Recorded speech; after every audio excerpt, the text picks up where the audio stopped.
Vorher hätte mich Afrika nie gereizt, aus meiner Vorstellung heraus oder von meinen Vorurteilen vielleicht auch. Und das war der absolute Hammer.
Seitdem ich für dieses Team fahre, für Embrace the World, möchte ich nach Afrika reisen und den Menschen dort einfach begegnen. Nachdem wir Fabio bei der Tour de Faso im letzten Jahr kennenlernten, war es wirklich soweit, dass es klar war, das Team ETW will an der Togo-Rundfahrt teilnehmen. Das ist ein 5-Etappenrennen im Westen von Afrika, zwischen Benin und Ghana.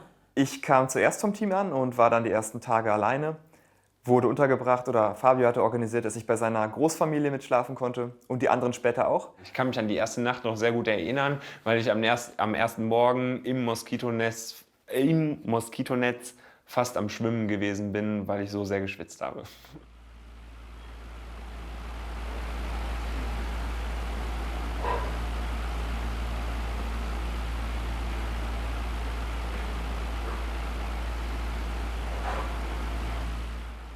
Am ersten Morgen habe ich dann auch mich endlich getraut, meinen Fahrradkoffer anzugucken, der einigermaßen demoliert im Togo angekommen ist. Ich habe zwar nur eine halbe Stunde für den Aufbau benötigt, musste aber 2 Liter Wasser trinken, weil man schon morgens um 6 Uhr sehr, sehr viel geschwitzt hat.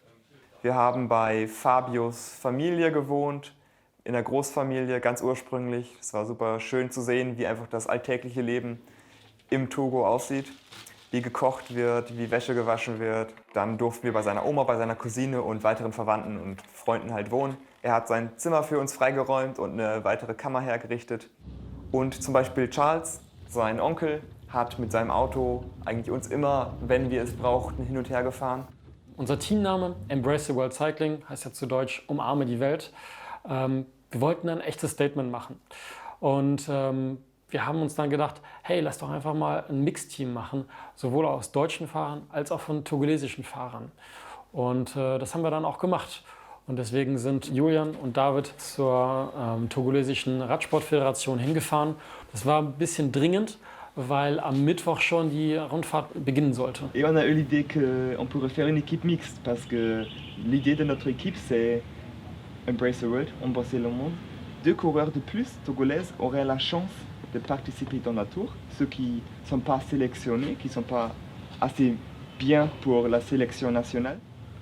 Ok, c'est le président qui vient de m'appeler comme ça, donc il est disponible, il va vous recevoir, il est présentement à la maison. Das Gespräch beim Sekretär vom Radsportverband war wirklich super. Er war sehr, sehr nett, wollte uns helfen und hat uns dann weiterverwiesen an den Radsportpräsidenten, bei dem wir dann auch noch vorsprechen mussten.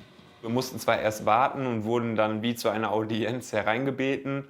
Es lag ein Tigerfell auf dem Boden, es hing ein Bild von Ahmad Benijad, dem Iraner, an der Wand und ich glaube eine Biografie von Michelle Obama. Nachdem wir unser Anliegen vorgetragen hatten, hatte er kein Problem damit, hat uns zugesichert, dass wir spätestens Montag schriftlich die beiden Fahrer gemeldet hätten, damit wir sicher sein können, dass wir auch 2 Fahrer haben.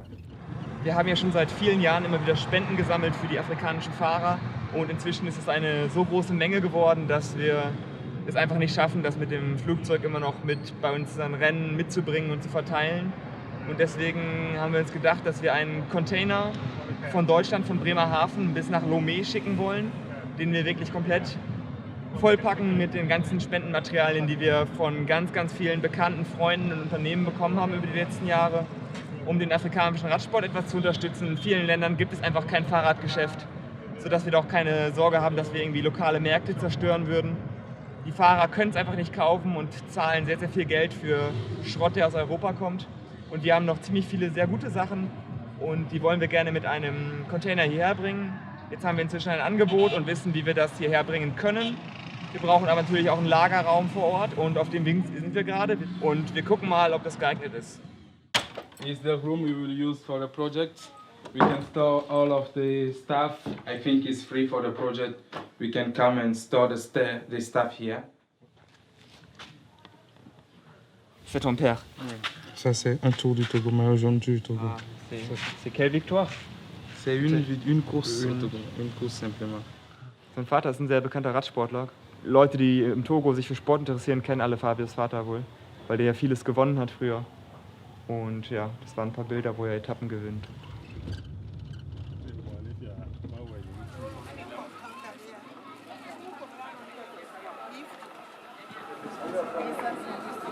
Kleines Schälchen sind 250, großes kostet 51. Wir sind gemeinsam mit Jessica auf den Markt gegangen und haben unter anderem neben viel Obst und Gemüse auch Bohnen gekauft, weil wir dachten, super Nahrungsmittel für alle. Julian, don't cook something you will not be able to eat. Als wir zurück waren, haben wir dann festgestellt, dass man diese 3 Kilo Bohnen, Bohne für Bohne noch aussortieren muss, weil zum einen entweder Maden drin steckten oder halt auch Steine mit dazwischen sind. C'est bon? Non, c'est pas bon. Non, c'est bon. Und dann haben wir halt 3 Kilo Bohnen gemeinsam sortiert und vielleicht etwas mehr Arbeit gemacht, als wir ihnen ersparen konnten.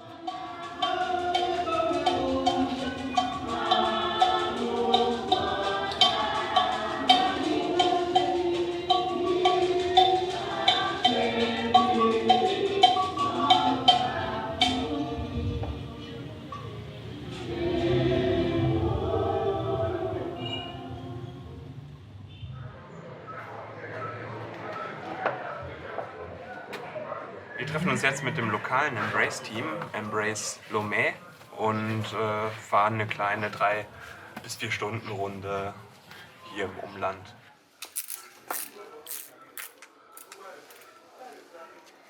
Morning. Guten Morgen. Wie geht es dir?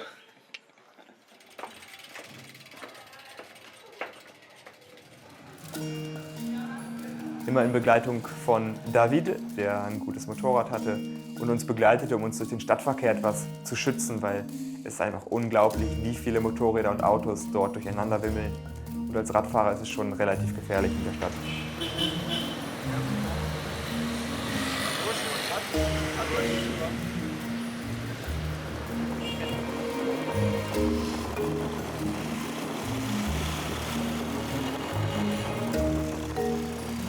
Ich bin hier in Köln Fahrradkurier, aber ich habe noch nie so einen krassen Verkehr gesehen und ohne jegliche Regeln und trotzdem funktioniert alles und weil die Leute Rücksicht aufeinander nehmen.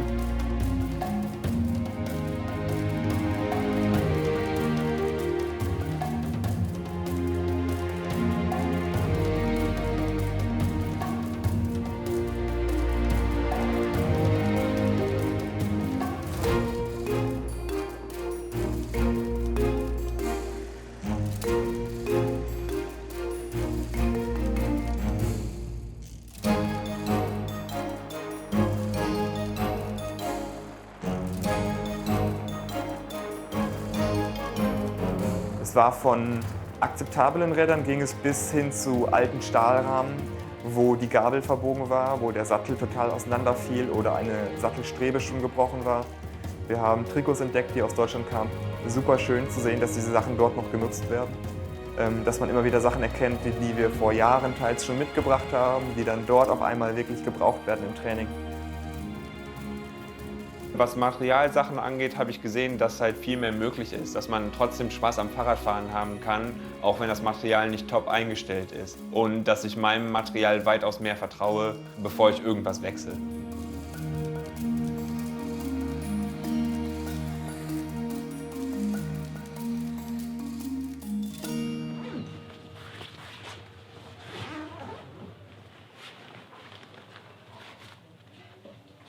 Ich bin Erzieher an einer Behindertenschule und bin dadurch ganz normal an die deutschen Schulferien gebunden und habe dadurch erst später frei bekommen oder später Urlaub bekommen, Ferien, und konnte dadurch dann erst 2 Tage später fliegen.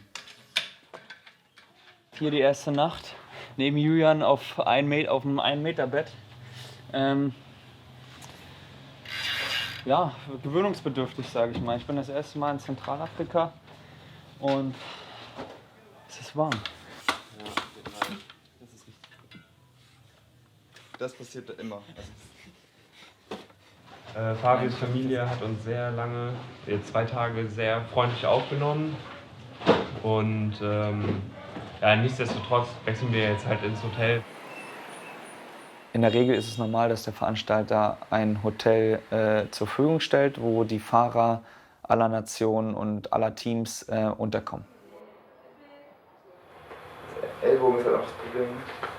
Ich bräuchte nochmal ein Gelenk mehr. Ich hatte die Kleidung schon vorher an im Radrennen, aber Julian noch nicht. Hast du es? Nee, magst du mal versuchen? Ich kann mich nicht konzentrieren.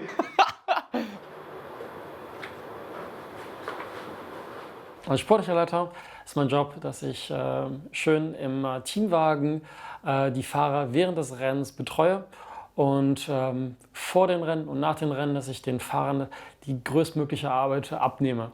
Sei es Materialcheck, sei es organisatorische Sachen, immer zu wissen, wo ist das nächste Hotel, wo ist das nächste Essen, ganz, ganz wichtig. Und viele andere Kleinigkeiten. Man ist so ein bisschen auch das Mädchen für alles und kümmert sich ja, um seine Jungs und dass die sich optimal regenerieren können, optimal vorbereiten können auf die nächsten Etappen und dass der Stress einfach weggenommen wird. So, das ist eigentlich mein Job.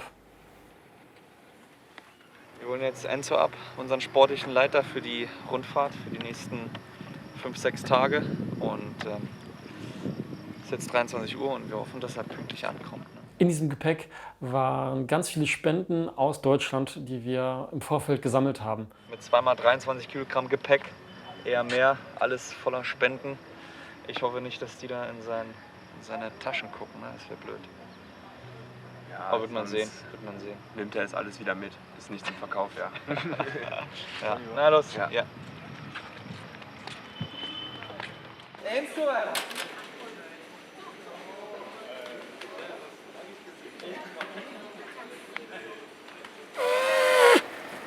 Das sind 26 Kilo und einmal 23. Das merkt man gar nicht. Alles für Togo. Wahnsinn. Ich habe mir auch so gedacht, soll ich jetzt irgendwie Armlinge mitnehmen, die relativ im Winter... Das sind ja Thermodinger.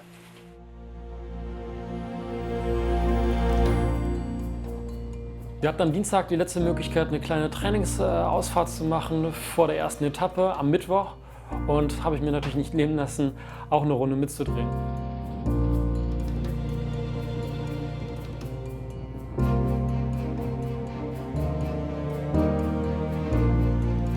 Auf der zweiten Trainingsausfahrt kam Julian auf die Idee, dass wir einfach mal bei der Deutschen Botschaft, die an der Strandpromenade gelegen ist, anhalten und klingeln. Das haben wir gemacht, wir wurden auch sofort empfangen und der Botschafter hat sich rund 45 Minuten für uns Zeit genommen.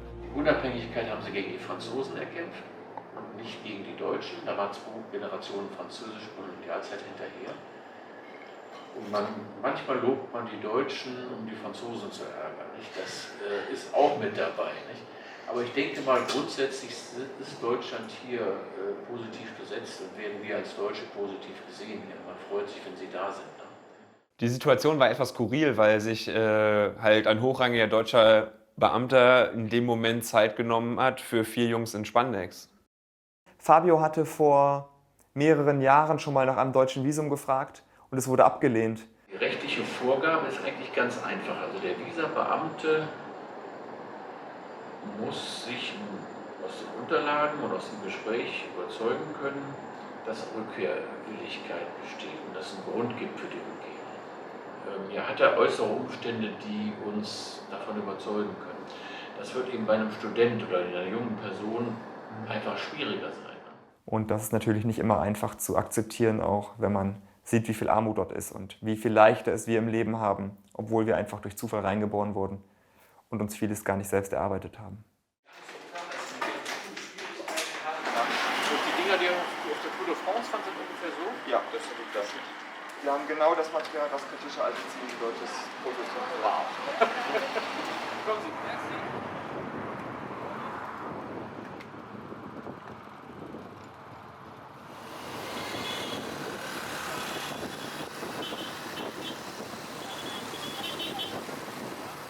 Einen Tag vor Rennstart tauchte dann plötzlich Kuku auf. Jetzt ist er da, hat gegessen und wir haben ihn jetzt ein bisschen eingekleidet. Und dann hatte er 2 Laufräder dabei. Und diese Laufräder, damit sind wir vor, was weiß ich, nicht wir, unsere Vorgänger, vor 15, 20 Jahren gefahren, vor 20 Jahren. Das wird hier halt noch weiterverwendet. Die sehen doch cool aus und sind auch nicht schlecht, ne? Nein, aber Wahnsinn. Geht. Also ist komplett Alu, ne? Wahnsinn. Vor der ersten Etappe haben wir uns zusammengesetzt. Enzo natürlich als sportlicher Leiter hat die Teamorder gemacht. Germany, Embrace the World. Hellmann, der hat's richtig drauf. Tetzlaff, ja, schon so ein Tretschwein. David. Die Togo-Rundfahrt war ja überhaupt meine erste Rundfahrt überhaupt. Du bist eigentlich Sprinter, oder? Ich bin Kurier, ich kann dir Sachen bringen. Also Flaschen. Er kann Flaschen bringen. Dann bringt er euch nach vorne. Okay. Genau. Und dann haben wir noch Karim und Kuku. Dann Benin, die können... Wen haben wir noch? Karim und Kuku. Kuku kennen wir und wer ist Karim? Ja, Karim ist der eigentlich heute auch kommen sollte, der aber bis jetzt nicht gekommen ist. Das heißt, der wird vielleicht Nicht. morgen keine Kleidung bekommen, keine Ahnung. Der wird definitiv nicht kommen. Packen mal unsere Ersatzkleidung ein, dass wir noch direkt vorm Start noch einen Fahrer an unser Team aufnehmen können. Ja. Für den Fall, dass er da irgendwo steht. Für den Fall der Fälle.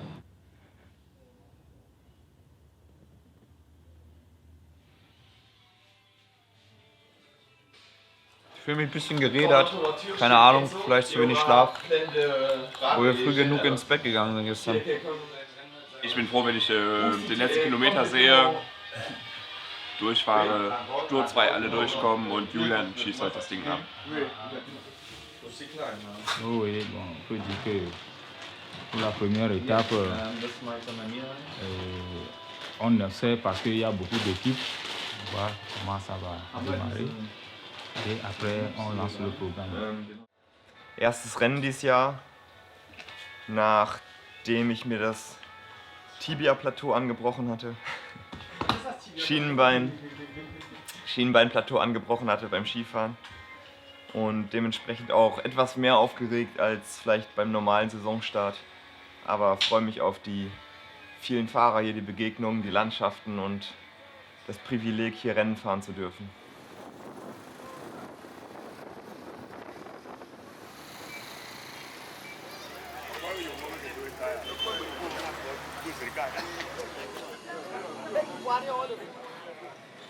Bonjour. Hi, ich bin hier. Ich bin euer 5. Fahrer. 1 Stunde vor Start und wir haben ein neues Teammitglied. Hallo, salut. Ich hätte niemals gedacht, dass auf einmal tatsächlich dieser ominöse Karim vor uns steht. Alter, wir haben Sättel dabei, Okay. Aber heute... Karim, tu veux faire? Ouais, c'est Le maillot? Où est-ce qu'il est le maillot? Tu sais où est-ce qu'il est? Hey, c'est dans le carton? Non, je réfléchis. My name is Karim. Karim, Yes, I'm Toby. Thank you. Nice to meet you. welcome in the team. Yeah, thank you. Wir haben ihn jetzt gerade komplett ausgestattet, jetzt mit Trikots, mit Rückennummern. Wie man jetzt gleich sagt, mit Flaschen angeben und Reifenpanne. Wird sehr spontan. Wird witzig sein, aber er wird jetzt komplett ausgestattet, auch mit Riegels und so weiter und so fort. Mit einem Lächeln sagt er, hier ist er ist der 5. Fahrer, er hat richtig Bock. Alter, das ist doch geil, ne? Egal, ob es stressig ist, er kommt an, hat Bock zu fahren. Er hat ein fucking Fahrrad, das würden wir nicht mal mehr angucken in Deutschland und ja, geil. Oh, es geht los, Start.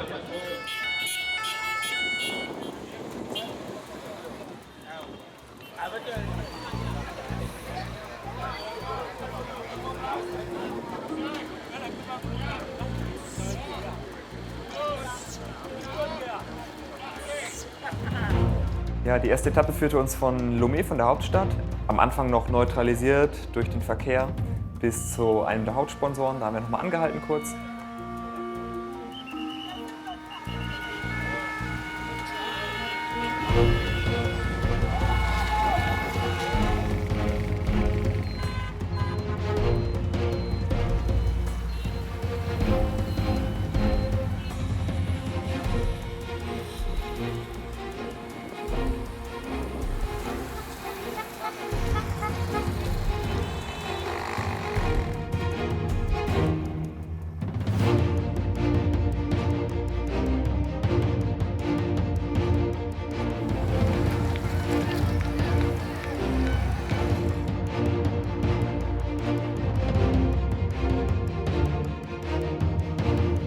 Nach ungefähr 40 Kilometern hat sich eine Spitzengruppe gebildet. Wir waren Fahrer aus Burkina Faso, der Sieger vom letzten Jahr und noch der zweitbeste aus dem Team. Dann war einer aus dem belgischen Team vorne, ein Franzose war mit vorne. Irgendwann hatten wir einen Vorsprung von ungefähr 5 Minuten auf eine Verfolgergruppe, da war David mit drin. Dann habe ich gesehen, dass Belgier und Franzosen auf einmal wieder zusammengefahren sind und eine zweite Verfolgergruppe gebildet haben und wir vorher gesagt haben, dass wir keine Gruppe unbesetzt lassen. Dann bin ich da mitgegangen.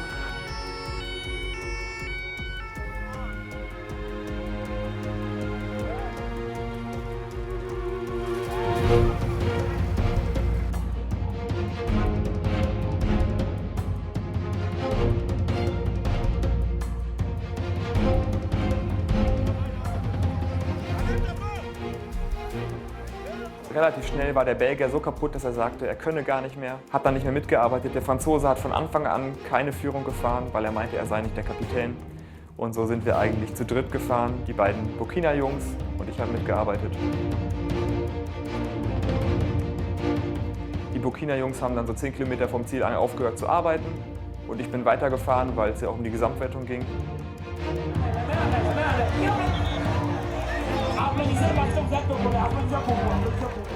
Ich konnte mich so kurz absetzen, wurde dann aber von einem aus Burkina und von dem Franzosen, der sich hier nur ausgeruht hatte, eingeholt. Attention! Et là, le premier coureur s'annonce. Est-ce la France? Est-ce l'Allemagne? On saura tout à l'heure. La première place pour cette première étape. Habe ich dann einen zweiten Platz belegen können hinter dem Franzosen.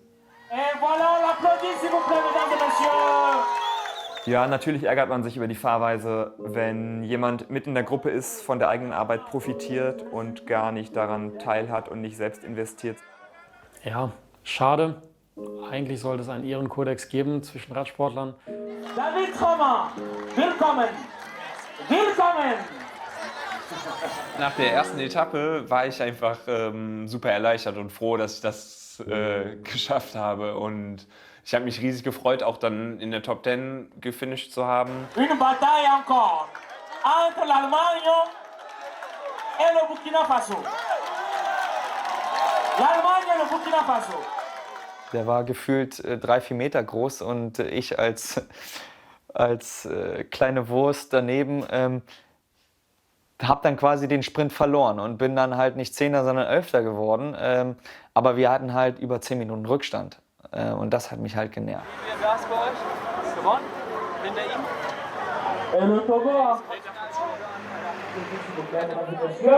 Die gute Seele Karim hat es dann auch ins Ziel geschafft.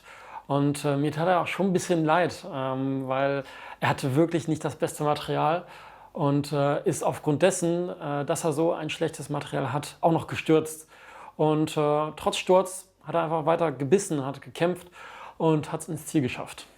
Das Problem war mit seinem Fahrrad, das konnte gut geradeaus fahren, aber wenn eine Kurve kam, dann hatte er seine Probleme. Attention, Hermann Julien de l'Allemagne.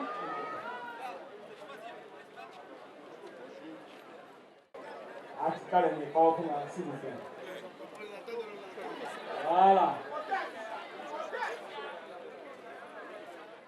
Coucou ist knapp eine Stunde als letzter vor dem Besenwagen ins Ziel gerollt. Der gute Mann hat echt gekämpft. Die togolesische Radsportföderation hat gesagt, ey, wir haben hier einen Platz frei, möchtest du mitfahren? Er hatte kein Training und er hat einfach gesagt, ja, ich fahre mit und hat sich die Chance nicht nehmen lassen.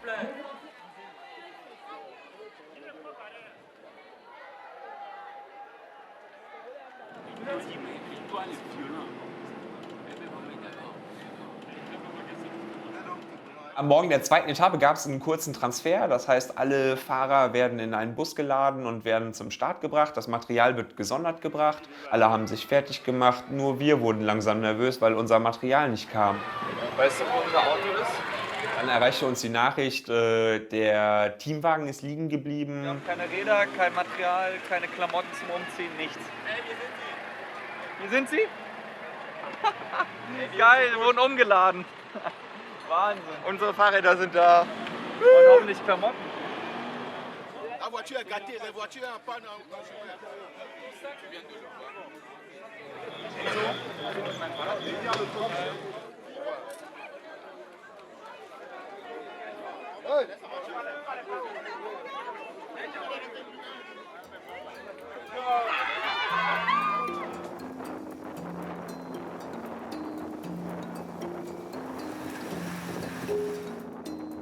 Ja, die zweite Etappe war eine relative Flachetappe. Die Franzosen haben mit ihren 6 Leuten ganz gut für das gelbe Trikot gearbeitet. Es ist schon so im Rennen, dass sich die europäischen Teams stärker beäugen als die afrikanischen. Man weiß, Burkina Faso fährt stark, Frankreich, Belgien fährt stark.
Dann kam es halt zum Sprint und ich habe wirklich ganz knapp verloren.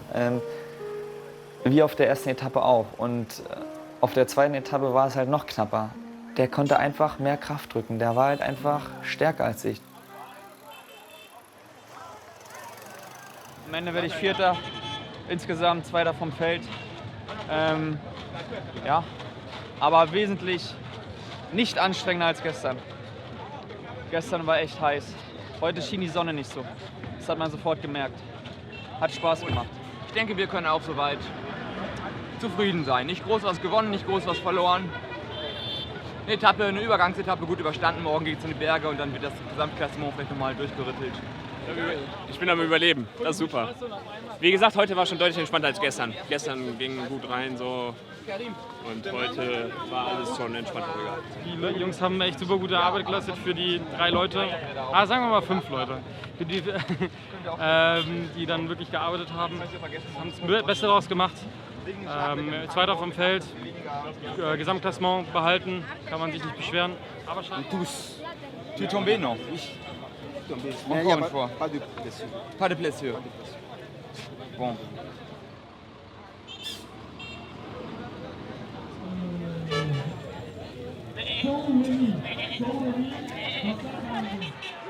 Hey, sag mal, wollen wir irgendwie rein oder so?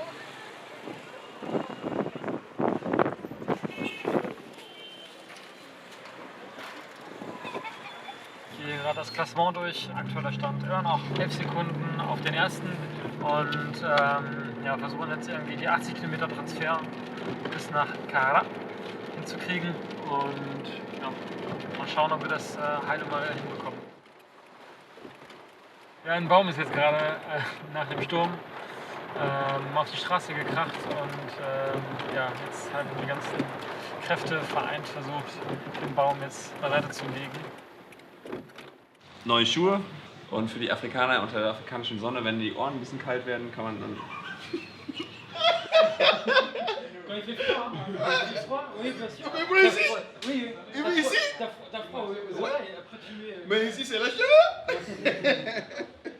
Während wir die Etappen gefahren sind, haben wir gesehen, dass die Mannschaften vom Niger und vom Benin halt teilweise echt kaputte Schuhe haben, kaputte Trikots haben. Si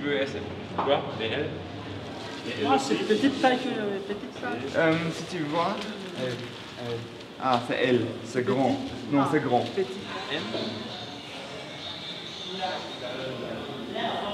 Merci.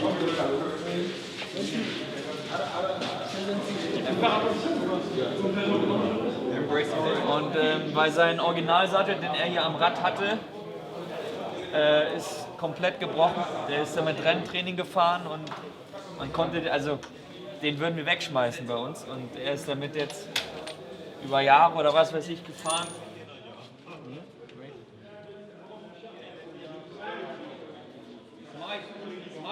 Ça marche, bien, gut. Dass der damit fährt, das ist echt Wahnsinn. Wirklich, das kann man sich gar nicht vorstellen. Und der fährt auch gut damit. Ja. Aber er stürzt auch jeden Tag. Ganz ehrlich, mit Lenker, der so geht, da kannst du gar nicht ausweichen. Das ist es ja. Jeden Abend treffen wir uns mit der gesamten Mannschaft und planen die Renntaktik für den nächsten Tag. Das Besondere an der dritten Etappe ist, dass es die einzige Möglichkeit für uns ist, das gelbe Trikot aus eigener Kraft zu gewinnen. Die Einheimischen meinen, ja, im Roadbook steht 84, aber die meinen, dass es nicht hinkommen kann. Deswegen meinen die, geht man eher davon aus auf 90. Das hat mir Fabio gesagt. Wir fahren eine Straße 20 Kilometer in eine Richtung, dann wenden wir auf dieser Straße, fahren die 20 Kilometer in die andere Richtung, fahren über den Start etwas hinaus, biegen dann nach links ab und dann kommt der Berg. On monte, Oui. on descend, on remonte, descend jusqu'à là. Okay. Alors c'est un peu comme un escalier. Très bien. Okay. Bergauf und wieder bergunter. Also keine Brrr, sondern einfach nur so. Wie viel Prozent hat der Berg? Nein. Wie viel Prozent? Wir sind froh, wenn wir wissen, dass es einen Berg gibt und wo der kommt. Da kannst du Burkina abhängen. So, was wollen wir jetzt? Was wollen wir jetzt Ja, du fährst das ganze Ding knallgas. Brauchst du morgen vielleicht ein Team, um deinen Masterplan auf gelbes Trikot zu verwirklichen? Ihr versucht so lange, wie es geht, bei mir zu bleiben oder vor mir zu sein.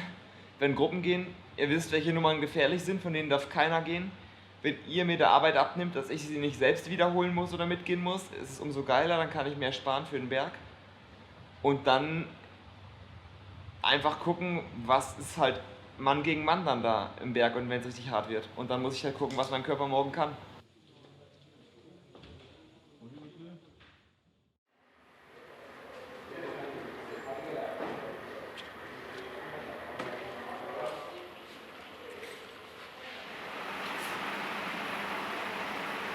Das ist Isopulver, Kohlenhydrate für das Rennen, was dann sehr, sehr wichtig da ist. Kann man währenddessen und davor dann noch trinken.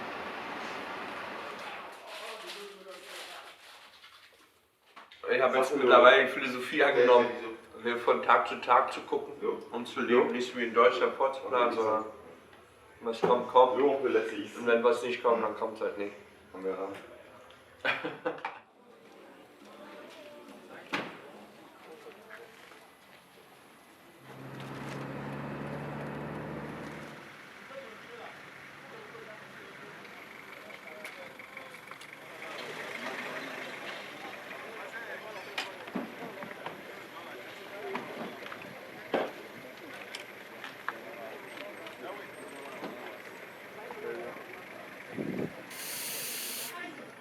Ich muss versuchen, dass ich, solange es geht, bei den Favoriten zu bleiben, bei den ersten 5 auf dem Gesamtklassement. Und wenn ich dann in der Form bin, schon so früh bei meinem ersten Rennen, dass ich dabei bin, dann werde ich im Finale versuchen zu attackieren oder in den Abfahrten. Da bin ich einfach ein Stück besser, denke ich mal, von der Fahrtechnik her und auch vom Material habe ich da vielleicht einen kleinen Vorteil. I cannot give you wheels now. Okay. That you understand. Yeah, that's very good. Very kind. When it's necessary, I give you wheels. Okay. Okay? Thank you. Karims Vorderreifen, die Karkasse ist aufgerissen. Das heißt, wenn wir jetzt einen neuen Schlauch reinmachen, wird der nach 5 Minuten auch wieder platt sein. Und ja, wenn ich ihm jetzt meine Ersatzlaufräder gebe, die anderen fahren ja Disc, deswegen ich habe nur Felgenbremse, wenn ich ihm jetzt meine Ersatzlaufräder gebe, dann bin ich halt im Falle eines Defektes raus. Und ja, Monsieur Jacques von der Equipe Belge, also von den Belgiern, hat sich freundlicherweise dazu bereit erklärt. Er kann es natürlich jetzt vor dem Rennen der Konkurrenz keine Ersatzlaufräder zur Verfügung stellen, aber im Falle eines Defekts dann halt mich auszustatten, wenn ich jetzt mein Laufrad spende. Jetzt müssen wir mal überlegen, was wir machen. Finish, you come to see me. Ouais, promis, on va faire. Hein?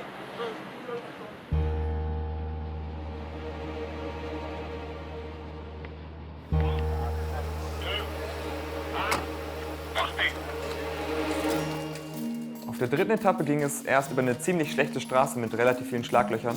Wir sind 20 Kilometer in eine Richtung gefahren, dann gab es eine Wende, zurück zum Start.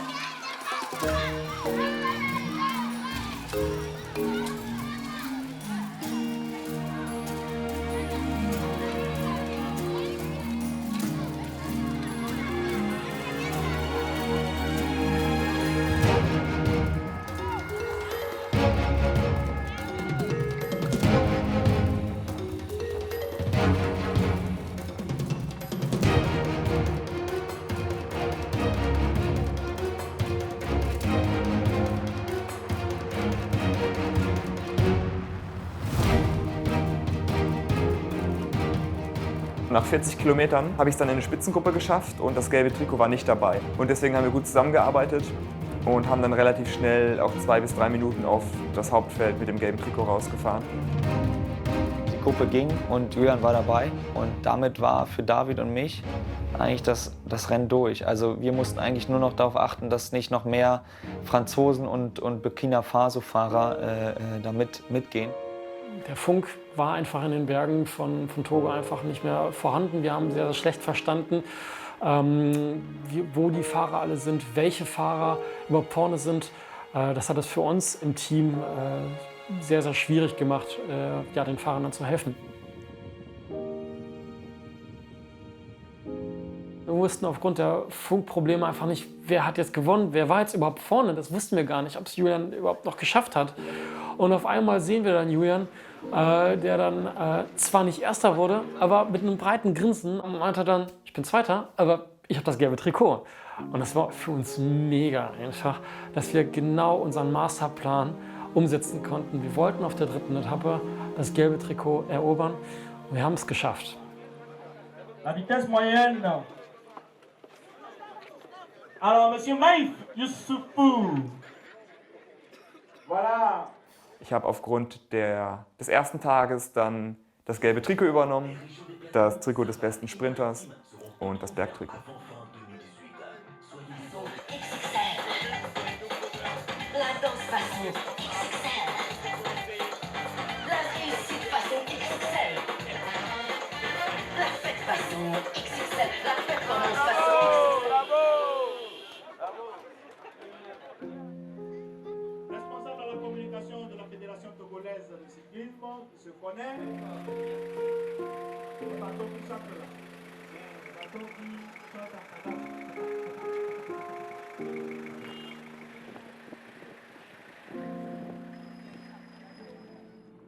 Ja, ist gut gelaufen. Und den Sprint zu gewinnen gegen Pol ist schwierig, der ist einfach im Antritt schneller. Er hat dann auch die Etappe gewonnen, hat nicht mehr viel mitgearbeitet. Aber ja, ich konnte noch Zweiter werden. Ich glaube, das ist auch wieder ein gutes Ergebnis. 2-mal Treppchen haben wir jetzt und das gelbe Trikot, das Sprinttrikot und das Bergtrikot schon sicher für die Tour, weil es so eine Bergwertung gab. The yellow jersey, yes. Yellow jersey for Germany. Yes, I think when I was baby, I touched 5 yellow jersey with my father, but now I touch 1 again for my friend from Germany, for my friend Julian too. I'm so proud of that. Heute wird hart für uns, gelbe Trikot. Das heißt, wir erwarten viele Attacken von Burkina, viele Angriffe. Wir haben versucht, mit den Belgiern ein bisschen zu reden, dass man zusammenarbeitet, weil die wollen unbedingt noch einen Etappensieg. Ansonsten heißt es überleben und Julian mit genug Vorsprung in die morgige Etappe bringen. Natürlich in Gelb.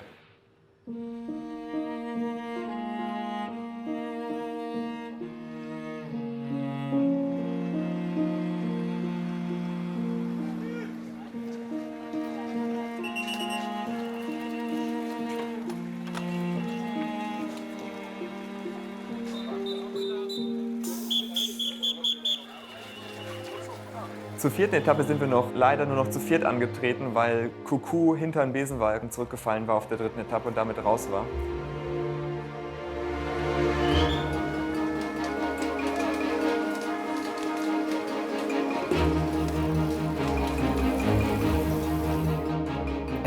Es war einfach eine geile Stimmung. Es war eine richtig geile Stimmung zwischen Julian, David und mir.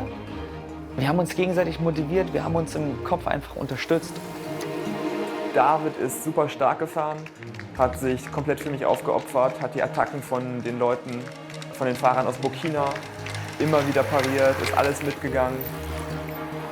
Wir mussten ja Gelb verteidigen, also wir hatten gar keine andere Wahl. Wir mussten für Gelb fahren, wir mussten für Julian fahren, wir mussten für Julian eigentlich ackern und kämpfen.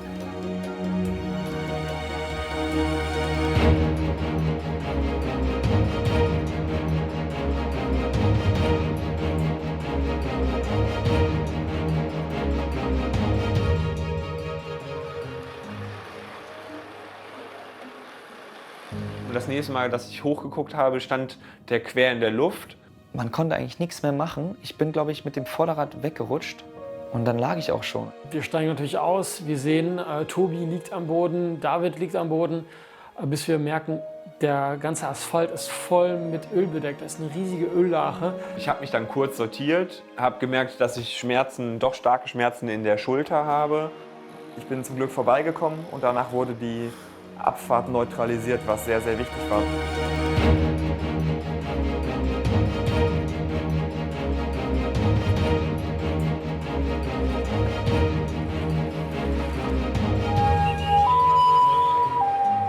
Als wir plötzlich angehalten wurden, wusste wirklich keiner, was los war. Wir alle durften nicht weiterfahren. Du warst gerade voll im Tunnel und du warst gerade voll drin und du hattest richtig Bock, alles zu geben.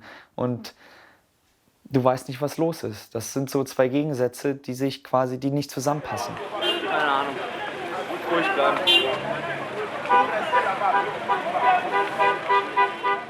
Und es dauerte auch einige Zeit, bis so durchsickerte, sich das Gerücht verbreitete, dass aufgrund von Demonstrationen die Straße gesperrt war und die Polizei das nicht unter Kontrolle hatte, weshalb wir wegen Straßenbarrikaden nicht weiterfahren konnten. Irgendeine politische Organisation streikt jetzt hier und deswegen ist das Rennen jetzt gerade hier vorbei. Irgendwie, keiner weiß warum. Geht's dir gut? Boah, dein Trikot, ne? Wenn man im Wettkampf ist, sieht man nicht die äußeren Sachen. Ich hab richtig Bock zu randalieren, Alter. Was machen die für einen Scheiß, Alter? Und es ging wieder los. Ich war mit Tobi in der zweiten Gruppe, wo die Favoriten drin waren. Und nach einem Kilometer auf einmal wendete der Jurywagen rote Fahne raus und raste zurück. Auf einmal flogen dann Steine zwischen den Hütten entlang der Straße auf uns. Und ich habe nur noch geschrien, Tournee, drehen, drehen, Tobi weg. Tobi, Tobi, wir müssen umdrehen. Und höre das nur, wie Julian das zu mir schreit.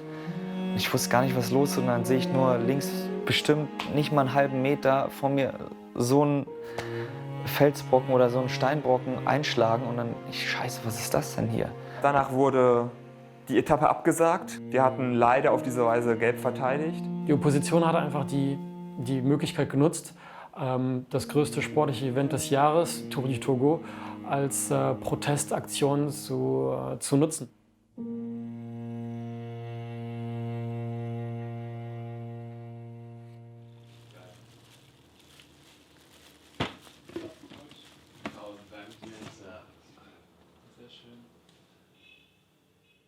Ich glaube 18 Sekunden auf Platz 2 Vorsprung, 29 auf Platz 3 und auf Platz 4 sind es 1 Minute 31 und auf Platz 5 3 Minuten 5.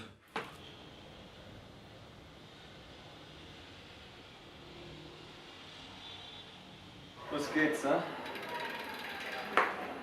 Letzte Etappe, Alter.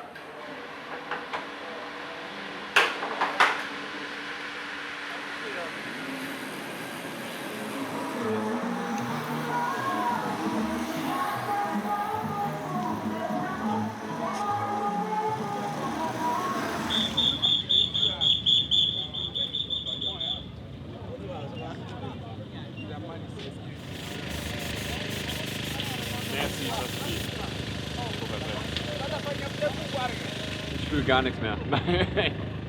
Nein, das geht gut. Aber guckt euch den Himmel an da hinten. Das wird nachher gut regnen.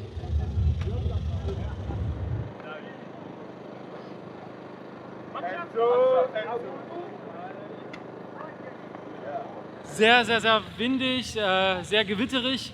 Wenn die Straße nass wird gleich bei dem ganzen Sand, kann es eine sehr, sehr rutschige Partie werden.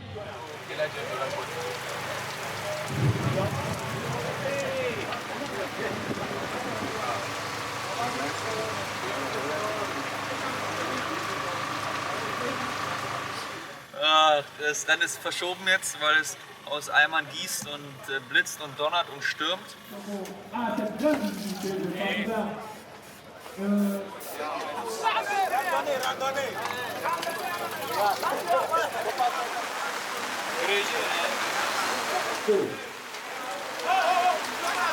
Et c'est parti, on fait extrêmement attention s'il vous plaît.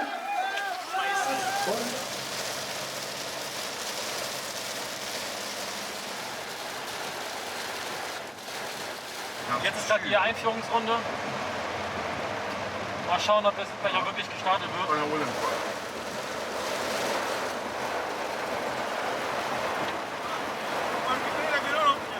Non, mais parce qu'ils n'ont pas encore dit. Ils n'ont rien dit. Moi j'ai entendu ici. Il a dit que la course doit être arrêtée. Pour le moment, mais il n'a pas dit annuler l'étape. Il n'a pas dit annuler, il a dit arrêter. Alors, ma question près, ce sera d'annuler l'étape, malheureusement. Nous ne pourrons pas enregistrer pour cette 28e édition un tour international n'a que 3 étapes. Mais à conditions exceptionnelles, décision exceptionnelle, c'est toujours une question de sécurité. Entre hier et aujourd'hui, ce qui prime, c'est avant tout la sécurité des coureurs.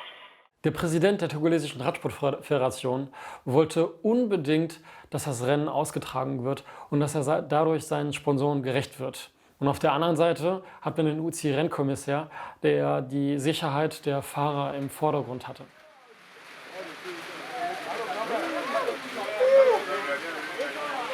Kicken und abwarten. Ja, und frieren.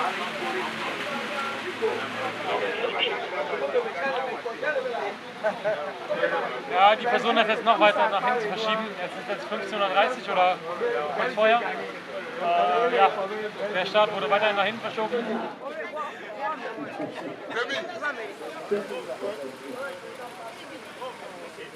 Wir haben jetzt die Strecke tatsächlich verkürzt. Die Runde ist jetzt maximal 1 Kilometer lang. Wir fahren jetzt die erste Runde neutralisiert. Danach 9 Runden Rennen, nenne ich das mal, unter den Verhältnissen. Macht insgesamt 10 und am Ende ist die Rundfahrt vorbei. Jetzt gilt halt eben nur noch, sicher und sturzfrei über die Bühne zu bringen.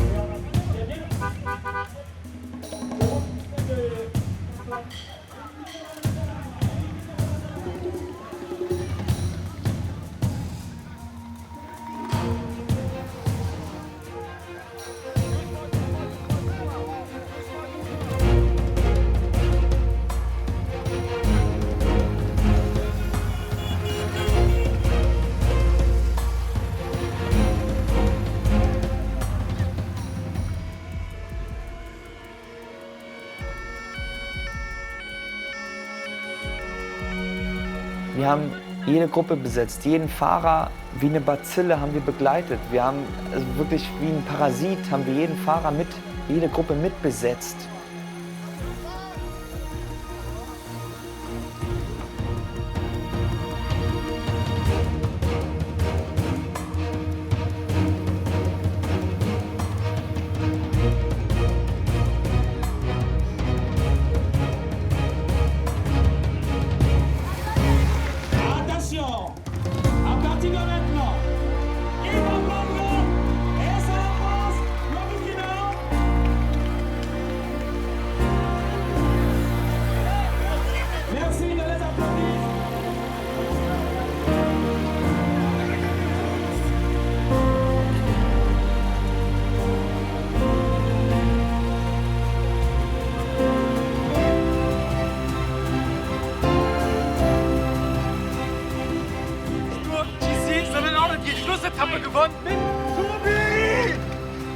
Ja, und so konnte Tobi sogar die letzte Etappe im Sprint noch gewinnen. Und ich konnte als Vierter meine Gesamtwertung verteidigen und habe meine erste Rundfahrt im gelben Trikot gewonnen.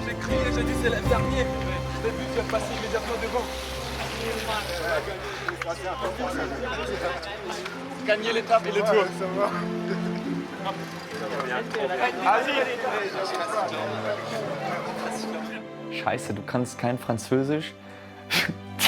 Auf dich sind jetzt, weiß ich nicht, gefühlt 100 Kameras und 1000 Mikros gerichtet und ja, was sagst du jetzt, ne? War die Strecke Hindernissen handicapt, weil die so glatt war? Ja, es was really hard, es war wirklich hart und wir mussten halt echt, also Vorsicht war die höchste Stufe. Il fallait faire plus attention parce que tous les virages étaient vraiment dangereux. Wenn man nicht so sieht, wirkt es, als ob du ein bisschen überraschender ist vom Sieg. Ja, total. Ich weiß nicht, was ich sagen soll. Es ist mein erster Sieg im Ausland und dann noch in Togo.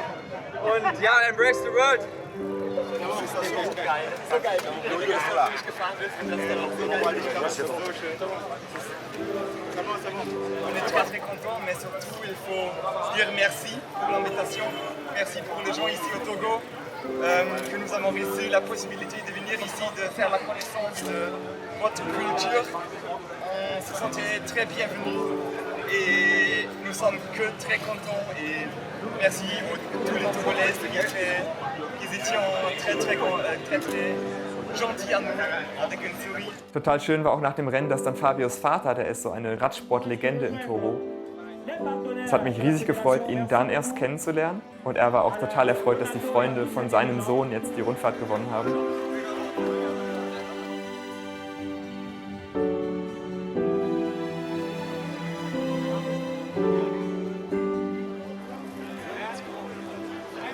Nous invitons également le préfet. Herman, il est là?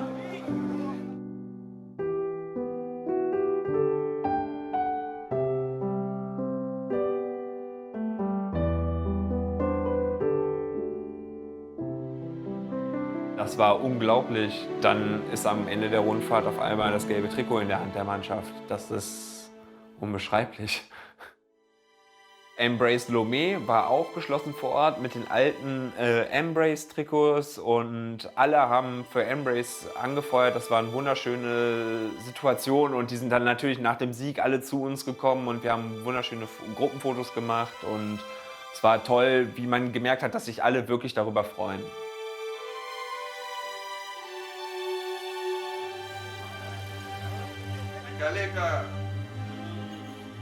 Wir haben jetzt, glaube ich, halb 6:30. Das Rennen ist mehr oder weniger gerade eben zu Ende gegangen und ja, mein Flieger geht um 22 Uhr. Ich eile, ich hetze, versuche alles, so gut es geht, irgendwie jetzt einzupacken. Hey, komm du heim für deinen geilen Sieg. Ja.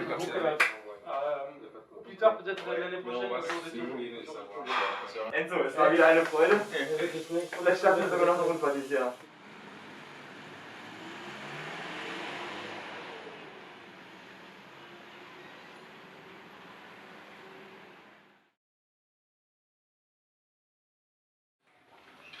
I get my jersey and now I'm going with that.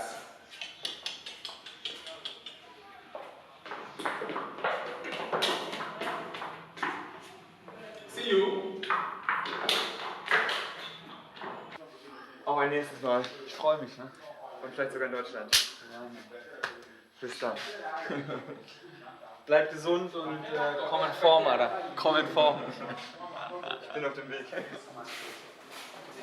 Eigentlich wäre mein Flug um 12 gewesen, also 0 Uhr. Und vor 2,5 Stunden habe ich nochmal nachgeguckt, vor 3 Stunden. Jetzt ist es so 16:45 Uhr der Flug. Ich hab's eilig, so 1:45 geht mein Flug. Sag du das, oder? Und der Kollege hält an, hier um Reifen aufzupumpen, Alter. Unfassbar, ey. Krieg ich eigentlich zu viel, wirklich. Kriegst du einen Hals. Es ist nicht sein fucking Ernst, Alter, wirklich. Monsieur, Monsieur.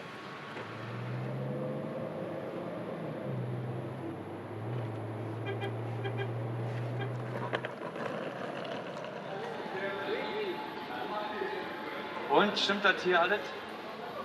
Ja, jetzt guck mal, jetzt steht hier wieder dran. 23:55. Ey, komm, willst du mich lachsen? Das kann nicht sein. Nein, nein, nein, nein.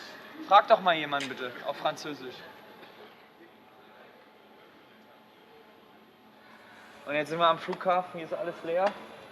Und TAP-Büro hat auch noch zu, öffnet erst um 19 Uhr und normalerweise wäre der Flug um 23:55 Uhr und so ist es auch.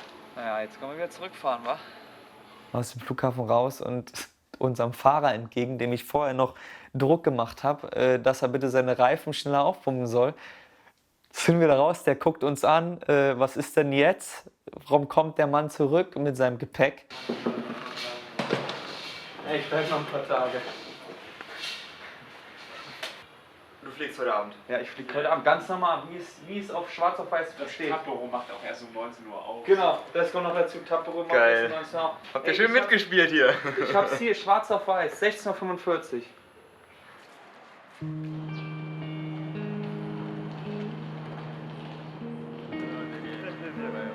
j'espère que je vais aller venir. Oui, on espère tous. Peut-être l'année prochaine. Ouais, et ce sera un plaisir pour nous. Allez, bye.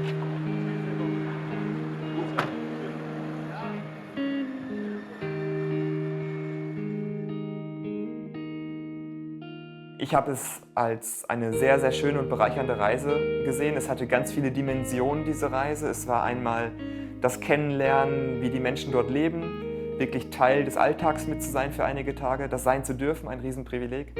So viel mehr als nur Sport, dass ich sehr, sehr glücklich bin, diese Chance gehabt zu haben und so viele Menschen kennengelernt zu haben. Ich bin einfach dankbar dafür. Unglaublich tolle Menschen kennengelernt. Menschen, die einem helfen wollen, Menschen, die einfach sich austauschen wollen, die kommunizieren wollen, die einfach was schaffen wollen, die wirklich was verändern wollen. Das ist halt eben eine Sache, die ich total beeindruckend finde.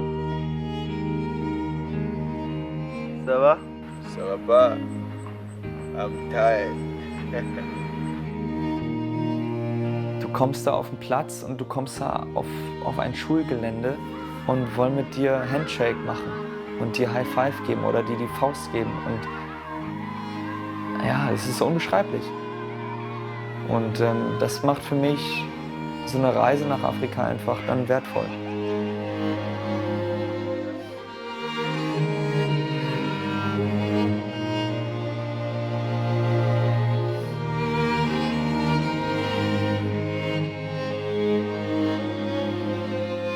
Ich habe mich während der ganzen Zeit in Togo immer von überall willkommen gefühlt. Das kann ich nicht anders sagen. Und obwohl das Land halt ein großes Müllproblem hat und obwohl viele Sachen einfach auch nicht funktionieren und kaputt sind, sind die Menschen super offen.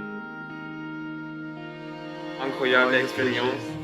Merci. Oui, et à l'année prochaine. Le merci est partagé. C'est trop bien. Dankeschön. See you soon.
Togo.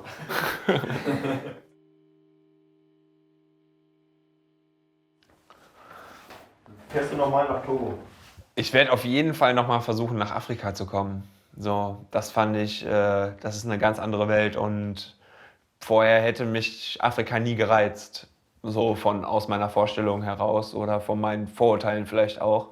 Und das war der absolute Hammer.